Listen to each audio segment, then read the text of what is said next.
Salam uşaqlar, bugünkü dərsimiz 7-ci sinif fizika üçün yenilənmiş qiymətləndirmə tapşırıqları kitabından tapşırıqların həllidir. Sabit maqnitlər və maqnit sahəsi bölməsindən baxaq. Deməli, fəaliyyətə baxırıq. Arabacıq sola hərəkət edərsə, kənardakı maqnitlərin birinci və ikinci qütbünü təyin edin. Baxırıq, burada N və S qütbü var. Arabacıq sola doğru hərəkət edirsə, burada S qütbü var. Onda burada N qütbü olar.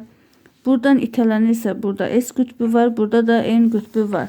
Sabit maqnit bölməsindən başlayaq. Hansı bənddə yalnız maqnit xassəli cisimlər göstərilib? Bilirik ki, maqnit tərəfindən cəzb olunan maddələr ferrum, nikel və kobaltdır. Baxırıq, burada mis, şüşə, alüminium, kobalt, dəmir, ağac, mis, alüminium, polad, nikel. Polad, nikel olar. Çünki poladın da tərkibində dəmir vardır. Cavabımız olar C variantı. Hansı kürəcik maqnit tərəfindən cəzb edilir? Yenə biz yadımıza salırıq ki, dəmir, nikel və kobalt olmalıdır. Dəmir kürə deməli cəzb olunar. 1.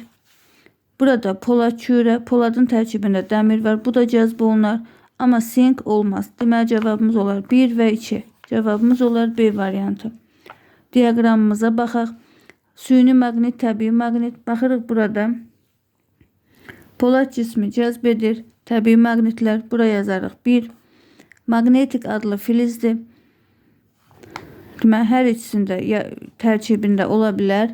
Neodin və digər materiallardan hazırlanıb süni maqnitlər. Buraya yazarıq 3.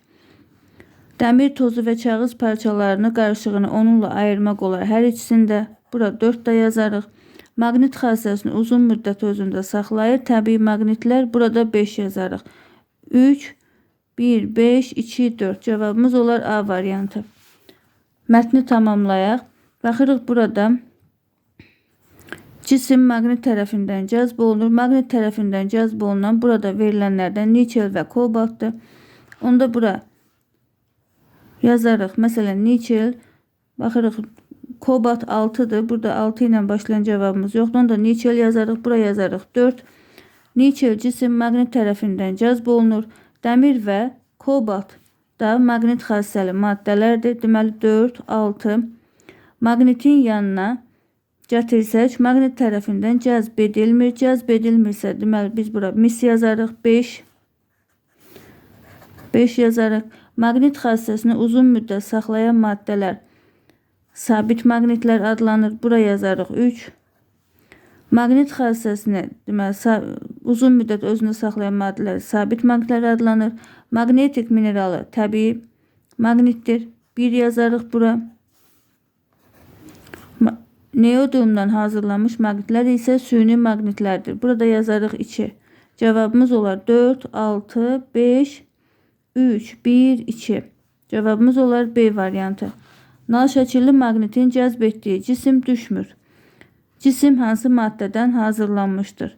Deməli, burada yenə də təkrarlayırıq. Dəmir, nikel və kobalt olmalıdır.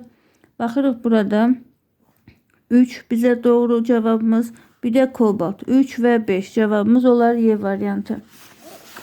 6-cı tapşırığımıza baxaq. Hansı ifadələr doğrudur? Bütün cisimlərə ancaq gravitasiya və elektrik qüvvələri təsir edə bilər. Dəmir mismar maqnit tərəfindən cəzb olunur. Doğrudur. Buna baxaq. Kompasla bütün cisimlər ancaq gravitasiya və elektrik qüvvələri təsir edə bilər. Deməli, biz baxırıq ki, elektrik qüvvələri elektriklənmiş cisimlər arasında olur deyə bunu biz doğru götürə bilmərik.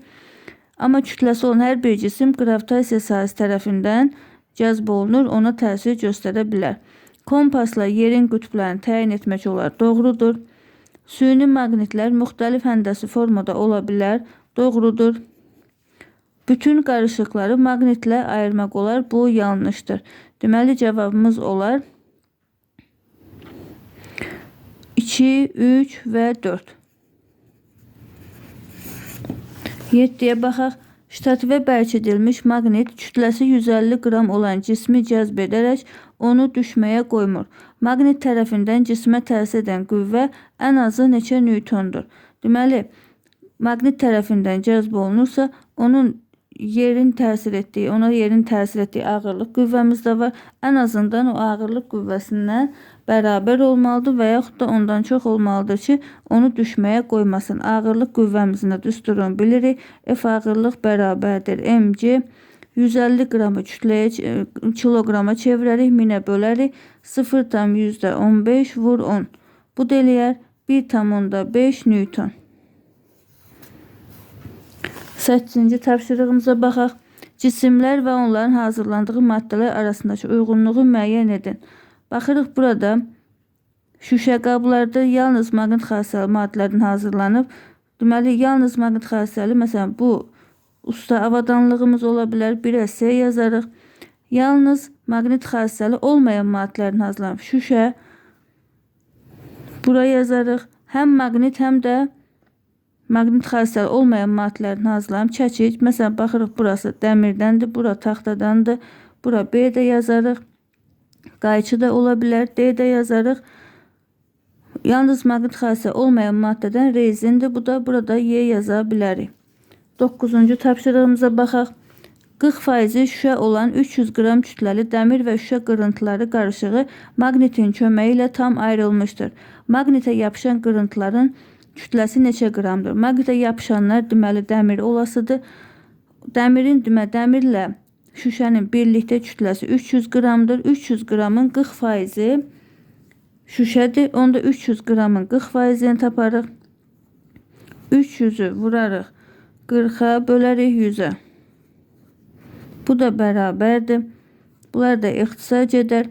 30-u da 4-ə vurarıq 120 qram. Deməli 120 qram bunun tərkibində şüşə var. Onda 300 qramdan 120-ni çıxarıq. Bizə dəmir lazımdır. 0, bu da ondan 2 çıxarıq. 8, 2-dən də 1 çıxır. 180 qram deməli yapışan dəmir qırıntıları olar. 10-cu şəklə baxırıq. 10-cu tapşırığa baxırıq. Şəkildə görünüşləri eyni olan bir sabit maqnit, bir polad cisim və bir mis cisim verilmişdir. Mis cismin hansı olduğunu necə müəyyən etmək olar? Cavabınızı əsaslandırın. Deməli, baxırıq, burada maqnit var, bir polad cisim var. Deməli, biz bura qoyarıq, ortaya maqniti qoyarıq. Polad cismi digər tərəfə. Misi də bu tərəfə qoyarıq, məsələn. Baxarıq ki, məsələn, maqnit ortadadır. Bir polad cisim, bir mis cisim hərəsini bir yana qoyarıq. Hansı gəlib maqnitə yapışsa, məsələn, polad təbii ki, yapışasıdır. Onda yapışan cismi bilərik ki, poladdır. Amma yerindən tərpənmirsə, cəzb etmə yoxdursa, deməli, bu da mis olasıdır. Növbəti bölməmizə baxaq. Maqnit sahəsi. Beynəlxalq sistemdə, yəni BC-də maqnit induksiyasının vahidi 1 Tesladır. Düz maqniti 2 hissəyə bölmüşdürlər. Alınan hissələrdə maqnit qütblərini müəyyən edin. Deməli, düz maqniti baxırıq, burada 2 hissəyə bölmüşdürlər. Biz də belə 2 hissəyə ayırsaq, deməli, burada N, burada S, burada N, burada S alınar. Yenə də maqniti neçə hissəyə bölsə, alınan ən xırda maqnit tozunun belə bilirik ki, 2 qütbü olar. Deməli, baxırıq NS, NS. Cavabımız olar A variantı. Diaqrama baxırıq. Deməli, baxırıq, burada bir-birini cəzb edər. Bunlar N ilə S bir-birini cəzb edər. Deməli, 1 yazırıq. Bir-birini dəf edər. N ilə N. Buraya yazarıq 2. Qüvvə xətlərinin mənzərəsi. Baxırıq, burada bir-birini cəzb edəndə qüvvə xətləri, məsələn, belə bir-birinə doğru olmalıdır. Qüvvə xətləri həmişə maqnitin kölündə şimaldan cənuba doğru gedir. Deməli, burada şimaldır, burada cənubdur. Onda burada da şimaldan cənuba doğru. Qüvvə xətlərin mənzərəsi bu kimi olan, 4 olan, yəni cəzb etməyə uyğundur. Buraya yazarıq 4. Burada itələnirlər. Məsələn, bura yenə şimal-cənubdur. Burada yenə şimal-cənubdur. Şimal-şimal bir-birini itələyir. Qüvvə xətləri bir-birinin mənzərəsi belədir. Deməli, bir-birini dəf edəndə buraya yazarıq 3. Bir-birinə yaxınlaşdırıcı qarşılıqlı təsir qüvvəsi artır. Bəli, itələmə də, cəzb etmə də bir-birinə yaxınlaşdırdıqca artır. Onda 5-i də ortaq yazarıq. Cavabımız olar 1, 4, 2, 3 və 5. Cavabımız olar E variantı. Mətni tamamlayaq. Elektrik yüklər arasındakı qarşılıqlı təsir elektrik sahəsi ilə ötürülür. Bura yazarıq 1. Maqnitlər arasındakı qarşılıqlı təsir maqnit sahəsi ilə ötürülür. Bura yazarıq 2. Maqnitin ətrafında dəmir tozları düzüldüyü xətlər maqnit sahəsinin qüvvə xətləridir. Deməli, bura yazarıq dəmir tozları 5. Maqnit sahəsinin qüvvə xətləri maqnitin şimal qütbündən çıxır, cənub qütbünə daxil olur. Deməli, bura şimal qütbü, bura yazarıq 3. Cənub qütbünə daxil olur, cənub da bura yazarıq 4. Daxil olur və qapanır. Yerin maqnit sahəsinin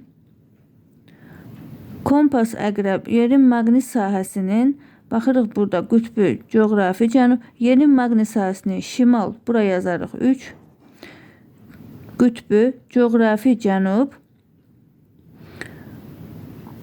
Cənubi isə bura yazırıq. Qütbü isə coğrafi şimal qütbünün yaxınlığında yerləşir. Ona görə kompasın əqrəbi, bura yazarıq 6.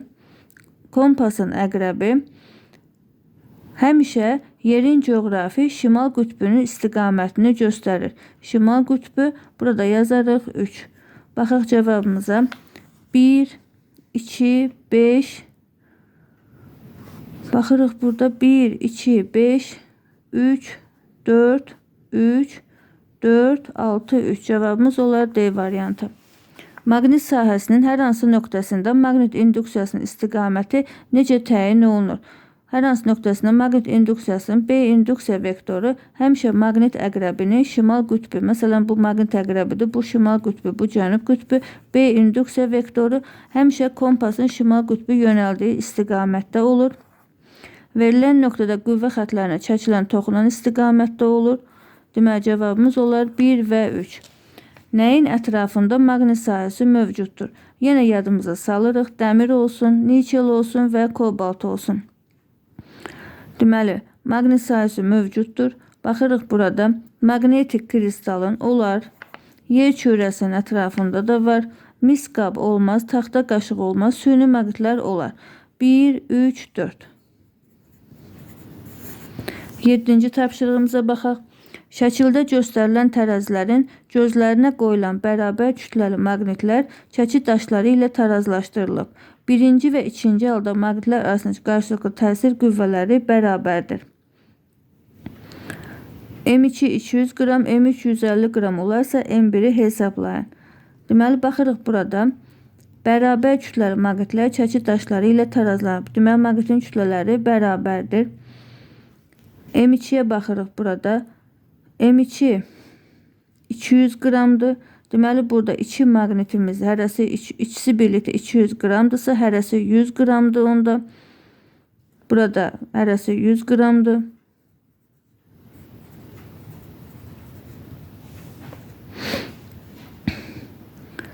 Qarşılıqlı təsir qüvvələri bərabərdir. Birinci və ikinci halda. Qarşılıqlı təsir qüvvələri bərabərdir. Burada da, burada da. Deməli, baxırıq burada. SN bir-birini cəzb edir. Burada NN bir-birini itələyir. Amma modulca eyni qüvvələrlə itələyirlər. M3 də 150 qramdır. Deməli, burada 150 qramla tarazlaşmışdır. Onda biz baxırıq ki, 150 qramla burada heç bir qarşılıqlı təsir yoxdursa, 150 qram biz yarıya bölərik. Bura olar 75 qram, bu da olar 75 qram. Deməli, burada qarşılıqlı təsir yoxdur. Onda deməli, bu kütlələr maqnitlərin öz kütlələrdir. Onda biz burada bunları silim. İndi baxırıq ki, burada bunların ümumi kütləsi 150 qramdır. Deməli, burada da 150 qram olmalıdır. Onda biz bunu kiloqrama çevirək. M deməli, bərabərdir 150 qram. Onu da kiloqrama çevirsək 0,15 kiloqram. İndi biz qüvvəsini tapsaq, bunu da 10 mg'dən 0,15 vur 10. Bu eləyər 1,5 newton. Deməli, bunlar ikisi birlikdə 1,5 newtondan aşağı doğru cəzb olunur. Həmçinin şimal-şimal qütbüdürsə, bunlar arasında itələmə qarşılıqlı təsiri var. Aşağıya doğru cəzb olunur. Burada kütlə 200 qramdırsa, bu 200 qramı da 1000-ə bölsək eləyər 0,2 kiloqram. Onu da 10'a vursaq eləyər 2 newton. Burada da 2 newtonumuz var. Deməli bu da 2 newton olmalıdır ki, tarazlaşsın. Deməli burada itələmə qüvvəsi 0,5 newtondur. 0,5 newtondan bu maqniti aşağıya doğru itələyir. İndi bizdə deyir ki, maqnitlər arasında qarşılıqlı təsir qüvvəsi bərabərdir. Birinci, deməli burada da 0,5 newton qüvvə var, amma burada cəzb etmədir. Bunu yuxarıya doğru 0,5 newtondan cəzb edir. Bildik ki, özlərinin kütlələri 150 qramdır. Onu da çevirdik. Deməli bunlar ikisi birlikdə 1,5 newton qüvvə ilə aşağıya doğru cəzb olunur. 0,5 newtondan yuxarıya cəzb olunur. Əks istiqamətli olduğundan 1,5-dən 0,5-i çıxarıq, qalar 1 newton. Onda biz buradan kütləni tapsaq, M1 vur G bərabərdir 1 newton. Oradan M1 bərabərdir 1/10. O da eləyər 0,1 kiloqram. Onu da 1000'ə vursaq 100 qram. Qrama çevirməkdir. Demək, M1'in kütləsi 100 qrama bərabər olar. 8-ci tapşırığa baxaq. Nal şəkilli maqnitlərin yaratdığı maqnit sahəsinin verilmiş nöqtələri ilə bu nöqtələrdə yerləşdirilmiş maqnit əqrəbinin istiqaməti arasındakı uyğunluğu müəyyən edin. Bilirik ki, biz maqnit əqrəbinin şimal qütbü, məsələn bura N'dir, bura S'dir, həmişə B induksiya vektoru istiqamətində olur. İndi baxırıq burada M nöqtəsində qüvvə xətlərinin istiqamətinə baxırıq. Qüvvə xətləri həmişə maqnitin çölündə şimaldan cənuba doğru olur. Deməli B induksiya xətlərinin istiqaməti bu belədir. Onda burada da maqnitin şimal qütbü də elə aşağıya doğru olar. Göy rəngli həmişə şimal qütbü olur. Deməli M nöqtəsində bizim maqnitimiz belə olar. Burada da şimal qütbü olar. Deməli olar 1'ə D.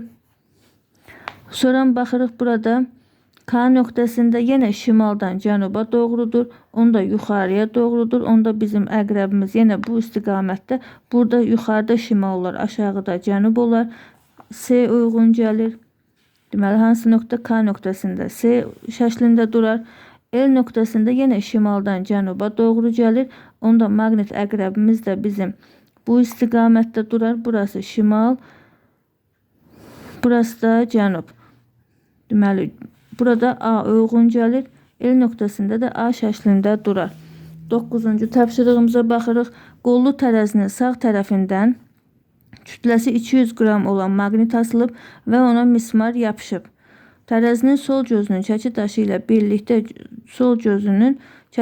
ilə birlikdə kütləsi 350 qramdır.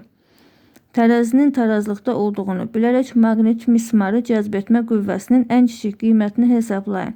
Deməli 200 qram olan maqnitin kütləsi 200 qramdır. Çəki daşının birlikdə kütləsi bu tərəfimiz 350 qramdır. Maqnit mismarı cəzb etdiyi qüvvənin ən kiçik qiymətini hesablayın. Deməli baxırıq yenə qüvvəmizə. Bu tərəfdəki bizim qüvvəmiz F bərabərdir mg'dən hesablasaq. Bunu da kiloqrama çevirsək 0,35 vurulsun 10. Bu eləyər 3,5 newton. Bu tərəfin qüvvəsi ağırlıq öz, bu tərəfdə 200 qramdır. 200 qramı yenə kütləyə çevirsək olar 0,2. Onda F bərabərdir 0,2 vur 10 bərabərdir 2 newton eləyər. Onda baxırıq ki, burada 3,5 newtondur. Bu tərəfimiz oldu 2 newton. Onda maqnit mismarı cəzb etmə qüvvəsini 3,5 newtondan 2 newton çıxarıq. Deməli fərqimiz olar 1,5 newton. Deməli ən azından bu qüvvə 1,5 newtona bərabər olmalıdır ki, tarazlıq pozulmasın. Çünki tarazlıqda olduğu verilir. 10-cu tapşırığımıza baxaq. Şagird ştatifə bağlanmış ipdən asılmış maqnitin aşağısına digər maqniti yerləşdirmişdir. İki maqnitini əksinə qoyduqda ip qırılır. İpin qırılmasına səbəb nədir? İki maqnitini biz tərsinə qoysaq, yuxarıda şimal qütbü olar, aşağıda cənub qütbü olar. Bu şimal qütbü buradakı cənub qütbünü aşağıya doğru çəkdiyindən ipin gəlmə qüvvəsi tab gətirməz və buradan ip qırılar. Bilirik ki, eyni adlı qütblər bir-birini cəzb edir, əks adlı qütblər isə bir-birini itələyir. Bağışlayın, tərs o eyni adlı qütblər bir-birini itələyir, əks adlı qütblər isə bir-birini cəzb edir. Bugünkü tapşırıqlarımız bu qədər. Suallarınızı rəy bölməsində yaza bilərsiniz. Sağ olun.